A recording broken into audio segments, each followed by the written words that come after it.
खुशन बदरां ॾुखाई दे त छा थींदो, टुटल दिल खे सीने सां लॻाई दे त छा थींदो, अॻे ई दर्दन तुंहिंजे जा मारियल आहियूं, अगरि मूं सां तूं साथ निभाई दे त छा थींदो, सदन खां सिक तुंहिंजी सीने में सांढियां थो, मूंसां मुर्की जे तूं ॻाल्हाई दे त छा थींदो, दिल जा वेढ़ा वीरान थियल आहिनि मुंहिंजा, मूं ग़रीब सां आख़िर मल्हाई दे त छा थींदो, फट अॻियां छुटाई नाहिनि मुंहिंजा प्री, ताज़नि ज़ख़्मनि ते मरहम रखंदे त छा थींदो, दुनिया सॼी खां बेख़बर बणिजी जियां थो भटी, जीअण कारण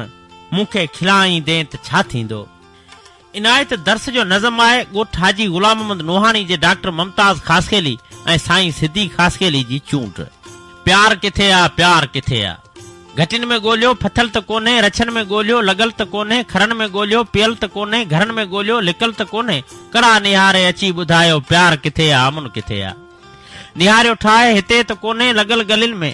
गलिन में ॻोल्हियो उते त कोन्हे, सॻियूं निहारे ॾिसो किथे आ, चुनियूं उॾारे ॾिसो किथे आ, पड़ा निहारे अची ॿुधायो प्यार किथे आ, प्यार किथे आ, कराड़ कीझर म्यान ॻोल्हियो, सिंधू सां गॾु पुराण ॻोल्हियो, बंभोर मकली ठटे में ॻोल्हियो, पचार करियो पठे में ॻोल्हियो, दड़ा निहारे अची ॿुधायो प्यार किथे आ, थरनि में ॻोल्हियो बरनि में ॻोल्हियो, पखियुनि जे पेरनि परनि में ॻोल्हियो, खूहनि में ॻोल्हियो खतनि में ॻोल्हियो, हवा जे नाज़ुक हथनि में ॻोल्हियो, चड़ा निहारे अची ॿुधायो प्यार किथे आ, प्यार किथे आ, फुहार ॻोल्हियो मल्हार ॻोल्हियो, खिमण जा खेटा खुमार ॻोल्हियो, छननि में हूंदो छमर में हूंदो, भिटुनि ते वसंदड़ ककर में हूंदो, गड़ा निहारे अची ॿुधायो प्यार किथे आ, प्यार किथे आ, बहार वारे बदन में ॻोल्हियो, बनी में ॻोल्हियो, चमन में ॻोल्हियो, धनार बणिजी धननि में ॻोल्हियो, विहो न वांदा वणनि में ॻोल्हियो, फुड़ा निहारे अची ॿुधायो अमन किथे आ, प्यार किथे आ, ॾीए में ॻोल्हियो बती में ॻोल्हियो, सरह जी मौसम कती में ॻोल्हियो, गुलाब मायल लटनि में ॻोल्हियो, तड़नि में घेड़नि घटनि में ॻोल्हियो, घड़ा निहारे अची ॿुधायो प्यार किथे आ, प्यार किथे आ, पना फलोरे ॾिसो किथे आ, दरनि खे झोरे ॾिसो किथे आ, रलियूं टोड़े ॾिसो किथे आ, चपनि खे टोड़े ॾिसो किथे आ, खड़ा निहारे अची ॿुधायो प्यार किथे आ, प्यार किथे आ। मोहम्मद मजादी जरवार जी शाइरी आहे, आज़ाद इदरीस ख़ासकेली बागी बिलावल मलाह चूंड कई कादर ने शाह मोरी खां, रोई रोई थकिजी पियो हां मुर्कण जा अख़्तियार खणी ॾे, वाह वाह, रोई रोई थकिजी पियो हां मुर्कण जा अख़्तियार खणी ॾे, घोट बिटाई जो त कसम थई पंहिंजो अॼु दीदार खणी ॾे, हू ॾिस दर ते वेठो केरु आ, पलला हुनखे प्यार खणी ॾे, घुर्जे माफ़ी तॾे आयल खे ॿाहुनि जा तूं हार खणी ॾे, आई नूं बि नज़रे विझंदई छॾ मिठा सिंगार खणी ॾे, जरवार ॾिसण थो जीअरो चाहीं दिलि खे हथ त यार खणी ॾे।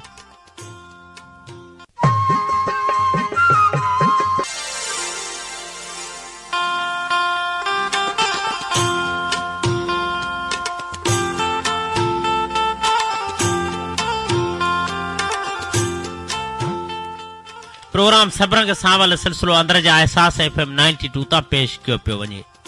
कुझु साथियुनि जा नाला वरितासीं जिन असांखे ख़त लिखी यादि कयो, पर उन खां अॻु हिकिड़ो मुंहिंजो नज़म आहे जेको इंतिहाई प्यार पंहिंजा मां हिकिड़े ख़ूबसूरत पने ते ठाहे चुका मूंखे असांजे प्यारे दोस्त मोकिलियो आहे। ॻोठ वाहर ठकर खोसकी बदीन खां तना सूरत ठकुर ऐं राणा सिंह मेहर, असांजे लाड़ में लालण जॾहिं बि शाम लड़ंदी आहे अवां जी ॻाल्हि छिड़ंदी आहे, पुराणे ॻोठ पंहिंजे में निमन जी छांव में वेही छोड़े छुड़वाग ज़ुल्फनि खे, जॾहिं का सांवरी जानम अवां जे प्यार में लिखियल मुंहिंजो को गीत पढ़ंदी आहे अवां जी ॻाल्हि छिड़ंदी आहे, असांजे लाड़ में लालण, हा असांजे लाड़ में लालण जॾहिं बि शाम लड़ंदी आहे त हिन धरती जी सरती का सिंगारे पाण खे पाणे, खुअर ॾे खेचलियूं पाए गुलाबी गीत को ॻाए, लकुण जीअं लाॾ मां लचकी लोॾींदे लाम जीअं ॿाहूं मथे ते हेल खणंदी आहे, अवां जी ॻाल्हि छिड़ंदी आहे, असांजे लाड़ में लालण जॾहिं बि शाम लड़ंदी आहे त अवां जी ॻाल्हि छिड़ंदी आहे, अवां जी ॻाल्हि छिड़ंदी आहे। असांखे यादि कयो मजादी फार्म हाउस खां मौला ॾिने सोलंगी, मौला बख़्श दर्स ॻोठ मोहम्मद सुमार जाड़ो खां अली अकबर जाड़ो ऐं सईद अहमद जाड़ो, ॻोठ अलीमंद भट्टी खां भाउ मंज़ूर भट्टी ऐं कुर्बान भट्टी, झालार खां सेठ अली गुल ख़ासकेली, मुंहिंजो भाउ वॾी महिरबानी अदा, अली मीर ख़ासकेली, अली ज़ैन ख़ासकेली, दिता वाह खां शौकत ऐं अज़ीज़ुल्लाह मंगसी, ॻोठ गुलाम नोहानी खां डॉक्टर मुमताज़ ख़ासकेली ऐं साईं सिद्दीक़ ख़ासकेली भाउ, लख थोरा, ॻोठ यूसुफ पालारी खां जुनैद अली शेर पालारी, कादर नुशा मोरी खां बागी बिलावल मलाह, हैदराबाद